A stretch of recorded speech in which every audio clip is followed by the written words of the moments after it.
అయినోడు కాకుల్లోని కానుడు కంచాలో పెట్టినట్టు ఎవరైనా వత్తగాని ఎన్ని తీస్తావా? ప్రతి పండక్కి ఎదనుకోవాలి.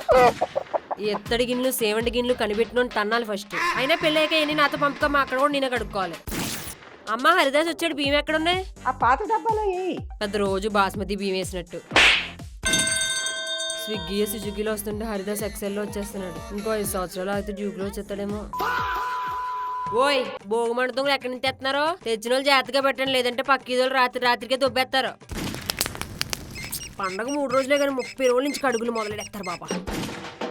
అది ఎవడు దుడుతాడే? అమ్మ నడు ఓడిపోతుందమ్మా. అది కూడా చేసేయమ్మా, మళ్ళీ మనం షాపింగ్కి వెళ్ళాలన్నా. కోడి పందాల్లో డబ్బు అంతా ఇక్కడే ఉన్నట్టు జనాలు పండగ వస్తుంటే కిటకిటలు ఆడిపోతున్నారు. కలెక్షన్ అదిరిపోయిందమ్మా. 3 పండుగలకే 3 చీరలు. నాకు సంబరానికి ఒక ఎక్స్ట్రా. పేరు చెప్పులకి ఏమైనా తీసుకుంటావేమో ఒకటి తీసుకో. చీర బాగుంది కదమ్మా. ఈ చీరలు చూస్తుంటే మన బడ్జెట్ లో వస్తాయంటావా? మేడం మీ బడ్జెట్ లోనే వస్తుంది. ఒకసారి మా కలెక్షన్ చూడండి, ప్రతిదీ బాగుంటుంది.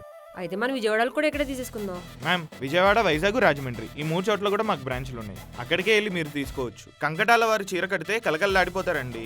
ఏ అకేషన్ కైనా పండుగ కళ తెచ్చేస్తారు. సంవత్సరం మొత్తం కనిపించే ముగ్గుల పుస్తకం పండగకి కనిపించదు. పైన కుండ ఉండాలి, కింద మంట పెట్టాలి. అటు ఇటు 2 చెరుకులేసి పాలు పొంగిస్తే అదే సంక్రాంతి. గొబ్బెమ్మని పెడదామా?